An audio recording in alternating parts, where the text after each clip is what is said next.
Nesse isolamento social, você sente culpa do quê?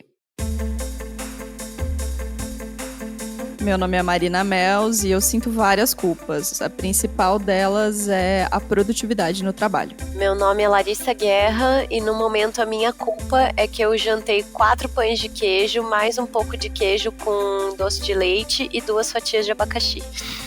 Meu nome é Caroline Bruning e a minha culpa é tá ligando muito pro aplicativo de comida e procrastinação. Hoje, então, a gente vai falar de outro sentimento que nos acometeu com força nessa quarentena e a gente acha que chegou até vocês também, que é a culpa. De novo, a gente tem como convidada a nossa terapeuta favorita, a Carol Bruning, para conversar sobre isso. Então, bem-vindas ao Donas da Porra Toda. Donas da porra toda. Bom, chegamos a, talvez 50ª semana de isolamento social, eu já não sei porque o tempo é uma grande incógnita agora pra mim, e aí que a gente tá pensando nesse quarentena feelings, nesse período de isolamento, em assuntos que estão nos deixando culpadas, né? A gente vê aquela profusão de pessoas sendo super produtivas nas redes sociais, com o cabelo bom, com a unha feita, com o treino em dia, emagrecendo, fazendo 1000 cursos, entregando jobs no prazo, recebendo jobs, né? E aí bate aquela culpa, assim, aquele sentimento de, meu Deus, o que está acontecendo que eu não consigo fazer, ou que eu estou fazendo a mais, ou que eu, tá dando errado, ou qual é a minha culpa, qual é o meu problema, né? E por isso a gente pediu pra Carol falar um pouquinho sobre essa sensação que a gente tá tendo, se vai passar, se é grave, e como é que a gente resolve isso. Eu diria que a sensação de culpa acompanhada até com um sentimento de fracasso quando a gente acompanha as redes sociais, ela é meio que permanente, dentro ou fora da quarentena. Acho que na quarentena piora, né? A gente tem a sensação que todo mundo tá melhor que a gente, mais disciplinado do que a gente, né? Que tá mantendo uma rotina melhor do que a gente, e a gente não tem como comprovar isso, mas muito provavelmente não é exatamente como a foto está mostrando. Só que serve para alimentar as nossas culpas. Eu acho que todo mundo carrega uma culpa de alguma coisa, né? Alguns mais, outros menos. E carrega a culpa das coisas que a gente acha que devia ter feito e não fez, ou que a gente poderia ter feito e não fez. E daí a gente ativa o que a gente chama de tirania dos deveria, né? Eu devia ter feito isso, eu tinha que ter visto aquilo, eu precisava ter não sei o quê. E aí você vai alimentando uma bola de neve de culpa. Gente, esses deverias, eles vão comigo todas as noites para a cama. Eu levo eles embaixo do travesseiro e eles me acompanham em noites muito mal dormidas. Porque acho que a questão da produtividade é uma coisa que tá todo mundo reaprendendo. Eu vi esses dias um post muito bom falando, se você não tá se sentindo produtivo, você tá usando o parâmetro do mundo pré-Covid. Você não tá usando o parâmetro de agora. E é isso, assim, embora eu já tivesse trabalhado com home office, eu não tô conseguindo ainda produzir o tempo que eu tenho que produzir. Você falou de procrastinação, né, Carol? Acho que é uma outra coisa que pra mim tem pego muito forte, assim, tem relação com a produtividade, né? Que é a gente ir procrastinando e aí acaba passando do horário, acaba tendo que começar mais cedo, enfim. Tá pegando pra mim. Mas eu invejo minha amiga Larissa Guerra em uma coisa que ela tá conseguindo manter de rotina nessa quarentena, e é uma outra culpa que eu carrego, que é a questão do exercício físico. Então, Larissa, como é que você tá fazendo, amiga? Então, né, porque basicamente se eu não faço exercício físico, eu surto. Então eu acordo, boto a roupa e vou, sabe? Eu voltei a pedalar nesses últimos dias, sempre com máscara, e eu vou num horário em que não tem muita gente na rua, então eu consigo, até porque eu moro numa rodovia, né? Então eu tenho um espaço relativamente bom, assim. Aí eu entro nos interior, nas estradas de chão e tal, e vou pedalando de boa, assim. E tô tentando intercalar com os treinos de aplicativo também, porque esses treinos são bons porque eles são curtinhos, e daí tu sua, dá aquela descarga de endorfinas, assim, e aí eu fico de boa. Mas em relação a isso, eu até tô tranquila, assim. O problema é que eu acabo me permitindo muito mais pela justificativa de que, eu tô em casa, eu tô fazendo o que dá pra fazer, então eu vou poder comer um pouco mais. Sabe? Porque eu sou bem malandra nesse sentido, assim. Então, Já faz um tempo, assim, que eu não tô super regulada com o meu plano alimentar e tal, e devo ter engordado, não tô me pesando pra não sofrer nesse momento, sabe? Mas eu fico com essa culpa em relação à alimentação, assim, de que, pô, eu cozinho bem, eu tenho condição de fazer um rango legal, mas eu chego em casa e me acabo comendo pão de queijo. Enfim, e aí é isso, assim, a minha culpa tá mais ligada nesse momento à minha alimentação. E tu, Carol? E o teu problema é o aplicativo de comida, né, Carol? Olha, eu sei cozinhar e eu gosto até, mas eu moro sozinha e a primeira coisa que eu penso é, putz, eu vou cozinhar pra um só, é tão não sei o quê, começa a me enrolar. Não que eu peça porcarias no aplicativo de comida, mas pra mim, disciplina sempre foi uma coisa muito difícil. Eu tenho déficit de atenção e hiperatividade, então agora eu começo uma coisa e daqui a pouco, olha, uma borboleta, e daí eu não faço mais nada. Então eu sempre fui assim, eu não consigo fazer uma coisa por muito tempo. Eu trabalho com lista, eu trabalho com celular piscando na minha cara pra eu lembrar, e aí eu faço. Mesmo a contragosto, tipo, você tá falando de pedalar, né? Aqui onde eu moro agora não é tão tranquilo pedalar. Baixei um aplicativo que é super legal, de atividade física, eu até faço, mas daí quando tem uma coisa que não me agrada, tipo assim, meu tênis tá escorregando no chão, então eu já repenso, eu vou fazer, se eu não vou, mas é porque eu já me conheço e sei que essa parte de atividade física, da disciplina, pra mim é um saco. Então, voltando no assunto da culpa, eu já lido bem com essa culpa. Eu tenho pra mim uma regra, eu penso assim, bom, eu não vou fazer? Tá bom, eu não vou, mas eu não posso me sentir culpada. Se for pra me sentir culpada, vamos sentar aqui e vamos pensar. Eu não vou fazer tal coisa agora, vai me gerar 10 minutos de alívio e depois meia tarde de sofrimento. Ou com alimentação, por exemplo. Tá bom, você quer pedir no aplicativo? Ótimo, vamos pedir. Mas tá tudo bem? Não vai ficar depois se lamentando que não devia ter comido, porque não sei o quê? Ou vai ser 15 minutos de felicidade que você tá comendo e depois um dia e uma noite inteiros, ai meu Deus, porque agora eu vou ficar sem comer, não sei o quê. Sempre negociando comigo a situação da culpa, porque eu tenho que ver o quanto as minhas vontades são autossabotagens, né? Tem uma relação bem íntima entre culpa e autossabotagem, né? Sim. Explica essa relação pra gente. Sim, dentro da terapia cognitiva, que a gente fala que sentimento gera comportamento que gera pensamento, não nessa ordem, mas os três continuam juntos, a autossabotagem, ela meio que serve para alimentar alguma crença disfuncional sua, né? Por exemplo, eu sempre falo que vou fazer uma dieta e toda vez eu piso na bola. Se tu reparar, o que alimenta geralmente é tá vendo? Sabia que você não ia fazer. Porque não dá, porque tudo que você fala que você vai fazer, você não faz. Aí o que você faz? O exemplo da dieta, bom, já que eu pisei na bola mesmo, vou enfiar um pé na jaca. E aí você vai criando um processo de autossabotagem 8 ou 80. Ou é tudo perfeito, ou é tudo um fracasso. E aí você vai se perdendo naquilo e vai gerando culpa. A culpa não produtiva, a culpa produtiva, ela é saudável. Ela me serve para ficar ligada que eu posso estar ultrapassando um limite com o outro, que eu posso ter que melhorar em comportamentos meus. Mas a culpa improdutiva é essa que só fica me colocando para baixo e me deixando ainda mais longe daquilo que eu falo que eu quero. E vocês têm sentido também nesse período uma espécie de culpa por sair de casa? Sim. Totalmente. Totalmente. Eu tenho culpa por sair de casa e tenho medo de sair de casa. A gente falou sobre medo no episódio anterior, né?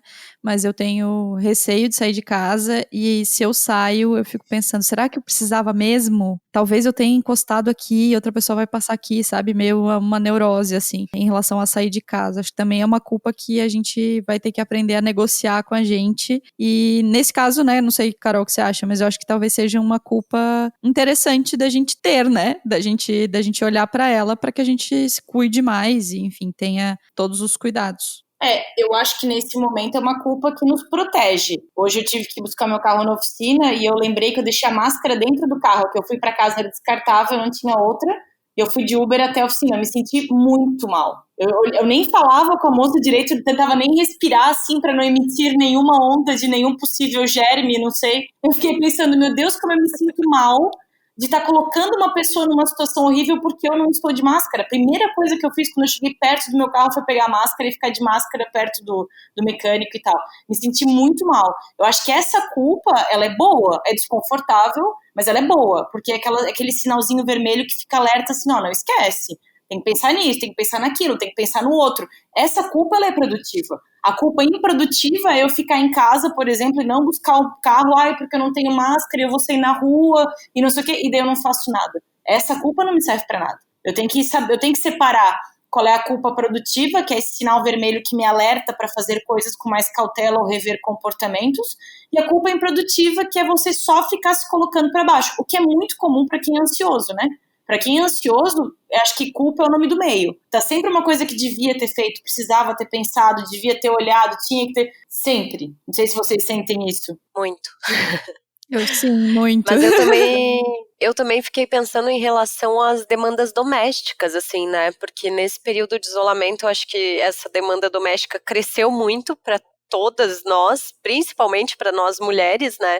E aí sempre bate aquela culpa de, meu Deus, eu tô trabalhando, eu tenho que cuidar da casa, eu tenho que fazer isso, eu deveria fazer aquilo, então acho que esse peso da vida doméstica também deve estar complicando nesse cenário. Acho que sim, e talvez para quem é mãe é ainda pior, né? Porque aí tem a culpa da criança estar em homeschooling ou estar em casa, e a questão doméstica e a questão do trabalho, a questão da produtividade. Então, sim, acho que é muito louco isso. E aí, de novo, as redes sociais, né? A gente vê as lives das pessoas, a gente acompanha as pessoas que a gente segue, que a gente admira, e aí a comparação é inevitável, né? Você vê uma pessoa que tá trabalhando, que tá produzindo algum tipo de material, algum tipo de conteúdo, e ainda com essa percepção errada de que tá tudo certo na casa dela, de que tá tudo certo no trabalho dela, de que tá tudo certo no relacionamento dela. Então a comparação também é uma ferramenta pra culpa, imagino, né, Carol?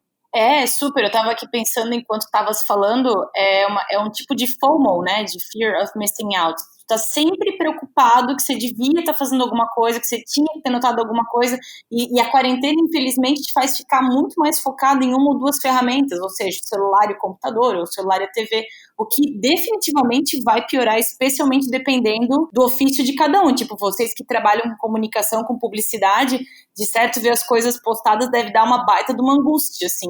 Eu, quando comecei a fazer as lives, não tava rolando tanta live ainda, então é uma coisa que eu meio que fico, não entendi, né? Não é uma coisa que diretamente me afeta, mas me afeta, tipo, coisas assim, eu devia estar mais presente em algum lugar, mas toda vez que isso acontece, eu acho que daí já tem um pouco de treino, eu paro e penso assim, devia mesmo? Se eu devesse, eu tava lá, né? Se eu fosse fazer, eu estaria fazendo. Tipo, aplacar a culpa com a realidade das coisas. Se eu fosse fazer mais, eu estaria fazendo. Mas eu não estou fazendo. Paciência. A produtividade vai mudar. A forma de conduzir negócios em home office é diferente. As suas metas, elas podem se manter em mesmo número, mas você não vai bater do mesmo jeito. A gente precisa trazer as coisas para a realidade, né? A culpa também vem um pouco de não aceitação de que as coisas estão diferentes. Então, pra gente fechar, o que você diria, assim, olha...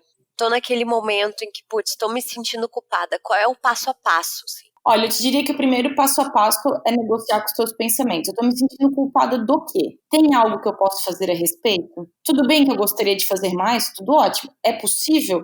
Seria se isso, se aquilo. Mas esse se é realista? Você tem que sair do automático e quebrar a culpa em vários pedacinhos e questionar a sua culpa. Essa é a primeira coisa. E sempre pensar, qual é a alternativa para minha culpa? Não, pera, eu sou uma pessoa que está sempre procurando cabelo em ovo, né? Eu sempre poderia ser melhor ou mais eficiente, nananã. Ou, tô sentindo culpa porque parece que o mundo inteiro tá me dizendo que eu deveria fazer mais. Eu não sei como fazer mais e eu naturalmente sinto essa pressão. E por último, eu acho que a gente deveria praticar um pouco de gratidão também, sabe? Que bom que a gente pode fazer home office. Que bom que a gente pode ficar em casa e não estar exposto aí com uma galera que trabalha diretamente nos hospitais, com uma galera que está fazendo serviços básicos. Tem muita gente que sente culpa de estar em casa nesse momento e não estar fora. Que bom que você pode estar em casa. Às vezes a gente tem que... A culpa é o lado negativo da gratidão em muitos momentos. Então é importante também olhar se eu não deveria estar me sentindo, trabalhando essa culpa e transformar essa culpa um pouco mais em gratidão, sabe? Que bom que eu posso ficar em casa, que bom que eu tenho um emprego, que bom que eu posso estar perto da minha família, que bom. Difícil esse exercício, mas vamos tentar. Prometo tentar então, exercitar. Agora que você falou isso, ele é difícil, mas faça em partes. Tenta com uma pergunta. Não precisa fazer todas. Tenta uma. E repara que se o teu modus operandi não é o mesmo com culpa. Você começou a sentir uma coisa, você começa a ficar mal. Tenta se perguntar, por que eu não paro? Por que eu não paro, então, de fazer? Por exemplo, a Larissa falou do pão de queijo, do abacaxi e tal. Agora eu me sinto mal? Beleza, tô me sentindo mal, então agora é hora de parar, correto? Porque qualquer coisa que eu faça mais agora vai me dar mais culpa. Amanhã, outro dia, a gente começa de novo. O problema da cobrança é o 880, né? Sim, é a história do ansioso que você falou, né? Se não for perfeito, então não vai rolar. Eu sinto muito isso quando a gente fala de rotina, assim, sabe? Eu me proponho a, não, eu vou acordar amanhã e vou fazer o treino de manhã. Aí, por algum motivo, eu não faço, e aí eu não penso em alternativas, sabe? Vou fazer então à tarde, eu vou fazer então à noite. Não fiz de manhã, então cagou tudo, já era, já não vai acontecer, sabe? Então, eu acho que essa negociação, esse olhar com um pouco mais de carinho para essas atitudes, talvez façam muito sentido. Carol, deixa aí suas redes sociais, por favor, para quem quiser te seguir, quem quiser te acompanhar suas lives e seu conteúdo por lá. Ah, sim, eu tenho um Instagram que é @caroline_bruning, que eu espero que apareça escrito em algum lugar, porque eu sei que é difícil. E eu tenho um canal vai estar no YouTube. Instagram, vai estar lá no Instagram. Ah, tá. Ufa. E eu tenho um canal no YouTube que é o meu nome também, Caroline Buzzarello Bruning. É só me procurar lá. Perfeito, Carol. Então é isso. Sigam a gente lá no @donasdapetoda. Se você quiser também, você pode mandar um e-mail pra gente, que é meio vintage, mas é muito legal. A gente adora receber lá no donasdapetoda@gmail.com. E você também pode acompanhar a gente no @marinamels e no @larissaveguerra. E a gente volta terça-feira com um episódio novo e na quinta-feira que vem com mais um Quarentena Feliz. Um beijo, meninas! Beijo! Beijos, muito obrigada!